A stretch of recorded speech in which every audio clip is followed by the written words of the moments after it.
Gold trusted gold buyers మీరు తాకట్టు పెట్టిన బంగారాన్ని విడిపించి ఈ రోజు ఉన్న మార్కెట్ ధరకు కొనబడను. హిడెన్ టాలెంట్ ఒకటి ఉందంట. ఏమిటది? ఇమిటేట్ చేస్తారంట మీరు. అవునా కాదా చెప్పండి. ఇప్పుడు వాళ్ళ డైలాగ్స్ను వాళ్ళ మేనరిజమ్స్ను ఇమిటేట్ చేసి షూటింగ్ గ్యాపుల్లో మీ ఒక పవర్ నాప్ అయిపోయింది, లేకుంటే వాకింగ్ అయిపోయింది, అన్నీ అయిపోయాయి, still you have some time చేస్తారు కదా. ఎవరిని బాగా బాగా ఇమిటేట్ చేస్తారు? ఆ పర్సన్ ఎవరు? ఆ క్యారెక్టర్ ఏంటి? ఈవీ గారిని ఎక్కువ చేసేదని తెలియకుండా చేస్తాను.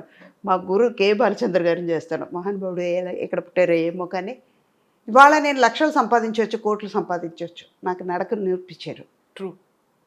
ఆయన ఇది ఇలా గైడ్ లైన్ ఇచ్చారు. అలా ఆ దారిలోనే వెళ్తున్నాను కాబట్టి మంచిది నేర్పించారు. నాకు చెడు నేర్పించలేదు కదా. ఇలా ఉంటే మంచిగా ఉంటామని చెప్పారు కాబట్టి నేను మంచి దారిలోనే వెళ్తున్నాను. ఇష్టం ఉన్నది చెయ్యి అన్నారు. నాకు ఇష్టం ఉన్నది నేను చేస్తున్నాను. ఆయన చెప్పిన మాటల్లో నేను ఉన్నాను కాబట్టి హ్యాపీగా ఉన్నాను. ఓకే.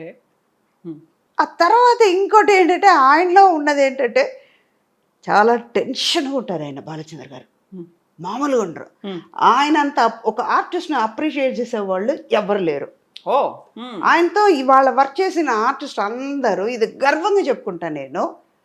మా వాళ్ళు బాలచంద్ర గారు ఇంట్రొడ్యూస్ చేసిన ఆర్టిస్ట్ ప్రతి ఒక్కళ్ళు హై లెవెల్లోనే ఉన్నాం, మంచి లెవెల్లో ఉన్నాం, మంచి స్టేటస్లో ఉన్నాం. వాళ్ళందరూ మంచి ఆర్టిస్ట్గా అయ్యాం. అలాగని మిగతా వాళ్ళు లేదని చెప్పలేదు నేను. పర్ఫార్మెన్స్ ఎలా చేయాలి, ఒక క్యారెక్టర్ని ఎలా ఎలివేట్ చేయాలనేది నేర్పించారు ఆయన. ఆయన ఇమిటేట్ చేసి వెనకాల చేస్తాను అనమాట. చూస్తాను భయం చెయ్యను, ఇది చేస్తున్నాను. ప్రభు ఊరుకోవచ్చు కదా. చెప్పారు సార్ మీలాగనే చేస్తున్నా, వెనకాల చూడండి అర్థం చూపించి చేస్తారు ఎలాగా అనేది. యాక్టింగ్ చేయవు, ఇదన్నీ కరెక్ట్గా చెయ్యి, ఇది అది మా ప్రాణం తీయడానికి ఇదన్నీ చేస్తారా? అక్కడ కెమెరా ముందు ఏం కావాలో అది చెయ్యి, నేను ఇచ్చిన క్యారెక్టర్కి ద్రోహం చేయకుండా కరెక్ట్గా ఉండవు, ఇదంతా తర్వాత పెట్టుకున్నారు. అప్పటి నుంచి మానేశారు. అలాగా ఒక 2-3 రోజులు ఒకళ్ళని గ్రహిస్తానమాట. మేనరిజమ్స్ ఎలా ఉంటుంది, వీళ్ళు ఏం చేస్తారు, ఓకే వాళ్ళని హామ్ చేయకుండా వాళ్ళు ఎంజాయ్ చేస్తారా, ఎలాంటి మెంటాలిటీ ఉంది అని తెలుసుకున్న తర్వాత చేస్తా. అతడు షూటింగ్లో ఇలాగే చేస్తాను. త్రివిక్రమ్ని ముందు 2-3 పిక్చర్స్ చేస్తాం. ఆయన అంతా అబ్జర్వ్ చేసిన తర్వాత ఓకే సలడ్ వన్ మోర్ అంతా బాగుంది కానీ మళ్ళీ 1 more కావాలి. ఇది చెప్పిన తర్వాత మహేష్ బాబు పక్కన నేను, మహేష్, త్రిష అందరూ ఉన్నాం కదా. ఇప్పుడు ఓకే అంటారు, ఎక్సలెంట్ అంటారు, 1 more అంటారు ఆయన. అన్నాను, ఆయన గమనించారు. సుధా గారు ఇలాంటి మామూలు వాళ్ళు కాదండి మీరందరూ, మిమ్మల్ని మహేష్ బాబు ఊరుకోవచ్చు కదా, మిమ్మల్ని మీలాగనే ఇమిటేట్ చేసి చూపిస్తున్నాడే ఇలా చూడటమాట. త్రివిక్రమ్ని బాగా గమనించండి. స్టేజ్లో మాట్లాడినా కూడా మైక్ ఇలా పట్టుకున్నా అంటాడు ఆయన, నవ్వుతారు.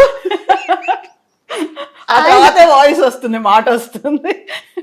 ఇది ఆయన చాలా వరకు చెప్పారు. అయ్యో మీతో నవ్వుతారు కానీ మామూలు వాళ్ళు కాదండి, ఏడిపిస్తున్నట్టు ఏడిపిస్తారు కానీ ఇలాంటి విషయాలన్నీ ఉన్నాయని. అలాగే విజయభాస్కర్ గారు ఆయన ఓకే చెప్పారంటే 1 more అని మాకు ఓకే గుడ్ అన్నారట. షార్ట్ ఓకే అండి, ఇది టేక్ ఓకే అయింది, వెళ్ళిపోదాం అంటాం. సేమ్ ఇవాళ కూడా మొన్న వాళ్ళ అబ్బాయి పిక్చర్ చేసేటప్పుడు కూడా అదే జరిగింది. ఫస్ట్ డే ఆయనకి వెళ్ళగానే సార్ ఓకే గుడ్ చెప్తారా, ఓకే మాత్రం చెప్తారా సార్, ఈ లో టోన్లో మొదలు పెట్టారా, ఇంకా రాలేదు అనుకున్నానండి. ఆయన వాయిస్ ఇంతే ఉంటుంది, లో పిచ్లో ఉంటుంది, నాదేమో హై పిచ్లో ఉంటుంది. అది చాలా అమాయకంగా సార్ ఓకే చెప్తారా, ఓకే గుడ్ అని చెప్తారా సార్, అర్థమైపోయింది. ఓకే అంటే ఇంకంతే, ఓకే ఓకే గుడ్ అన్నారంటే టేక్ తీసుకోవాలి.